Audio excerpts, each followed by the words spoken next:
what's happening, everybody out there? It's your boy, Mr. Pound for Pound himself. Is definitely going down. In this case, it really didn't go down, and we're talking about the fight that just took place this past weekend. Um, Bernard Hopkins and Chad Dawson. I mean, what can I really say about the fight? It really wasn't no fight. There was really no fight that happened that occurred. I mean, oh man. So it was of course for the WBC light heavyweight title, Bernard's title. If you guys saw the fight, I mean, pay-per-view, really? You know what I mean? For those who haven't seen the fight, it was pretty much a 2-round fight. There wasn't really much action at all. And there was a TKO victory for Dawson due to Hopkins, pretty much just not being able to continue after getting thrown down on the ground and landing on his shoulder from a clinch. Now, my thing is this, I've talked to different people about the fight. There's different views. People say Dawson won. People say that Hopkins couldn't continue. People say it should have been a no contest. My personal views of the fight, if it wasn't ruled a foul. So if it's not ruled a foul, then hey, that's a TKO victory. If it would have been ruled a foul, probably would have been a no decision, no contest. Now,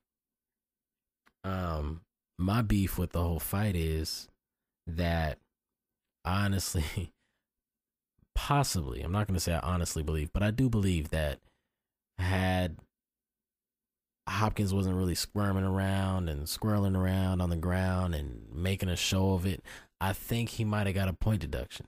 But I think the fact that he was kind of making a show of how bad his arm hurt, that the referee kind of got sidetracked by that emotion and just forgot to really call it a foul, because I think the ref would have called that a foul. That was definitely a throw. He definitely lifted him up off his feet and threw him. I mean, it didn't look like Bernard jumped to me. So, I mean, he definitely threw him. He definitely fell.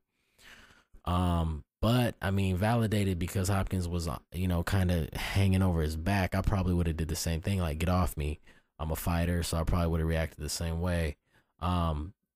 But like I said, there wasn't too much fight, so I'm not going to really talk about it. If you want a short recap, if you didn't see the fight, it was 2 rounds. It was pretty much the first round was just a whole bunch of pecking and pawing and looking and just jawing at each other, just really looking and trying to see what was open. You had Dawson have a few attempts at throwing some punches. Hopkins running in, head low and trying to get in, trying to find the range. But other than that, it really wasn't nothing. That's where we had the fall, and pretty much the fall is the whole fight. So,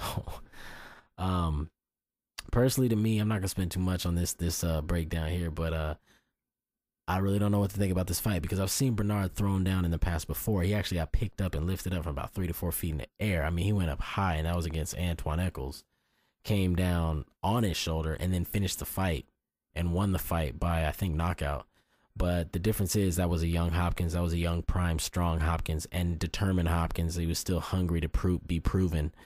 This here, we have an older, richer, more glorified legend in Hopkins. He's already kind of set his pedestal. So that's the Hopkins we're dealing with now. But as far as Dawson, I give Dawson no credit for the fight. There's no credit to be given. He didn't do anything. He didn't even look spectacular in the first round. I mean, I expect young guys like Dawson. I mean, you're 29 years old, Go after the old man. We all know, well, I'm not going to say we all know, but fighters and gyms and people that actually train all know that you take an old man's wind away by jumping on him at the bell. I mean, that's what you do to an old fighter. Anybody out there that's listening to this, if you guys are fighters, fight fans, whatever, if you ever fight an old guy, you jump right on him. You know what I'm saying? Because the gas tank only lasts so long. But you also got to make sure your gas tank can last that long too, as a young fighter.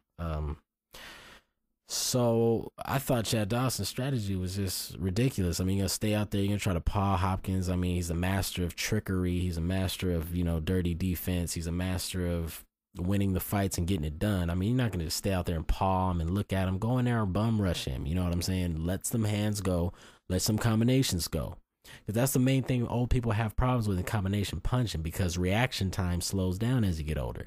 So you could react to 1 or 2 punches coming at you, no problem. Bernard's going to block those all day. But if you're running combination punches on an older fighter with slower reaction time, that's how you get knockouts. But anyway, it's Chad Dawson in the light, not me. So let me just put my knowledge back into this fight and what I thought about it. Not much to think. I thought Bernard personally should have continued because it was going to be a loss anyway. It was going to be a TKO loss. And I mean, if you go back and watch the fight, I can remember people here say, hey, you're going to lose. I think they're going to stop the fight by TKO. I can't remember. But at some point in the fight, when there's a big break, you got a sense of something's about to happen. I'm either going to get this victory by DQ or they're going to take it from me, give it to Dawson with a knockout. So at some point, I think Hopkins knew what the outcome was going to be. I don't understand the surprise ending at the end. Hopkins knows his whole career he's been done dirty in some points. So why take advantage of letting it go to the cards at any moment? You know what I mean? If I was Hopkins, he should have fought on. He should have fought on because he was going to lose anyway. It was a possibility that a couple rounds down the line, he could have won, he could have lost. But hey, at least you go out like a soldier. You don't go out like a chump.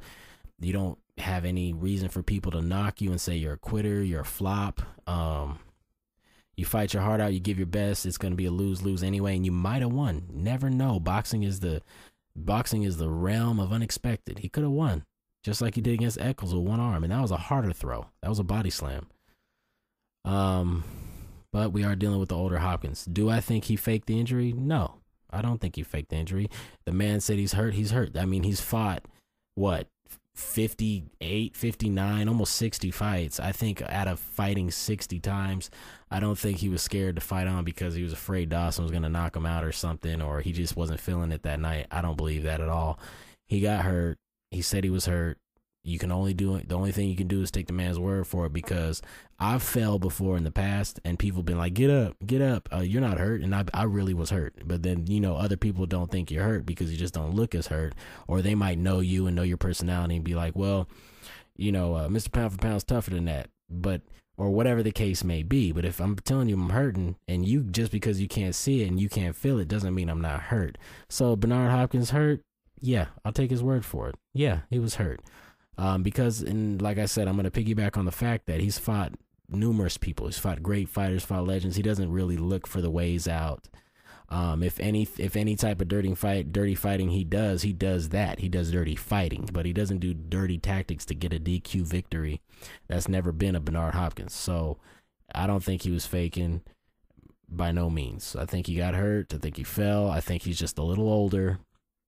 And that's why he doesn't have that real killer Bernard Hopkins that he used to when he was, vying for the middleweight title. So,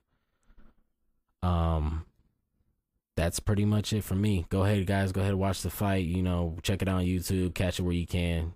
Tell me what you think. Peace.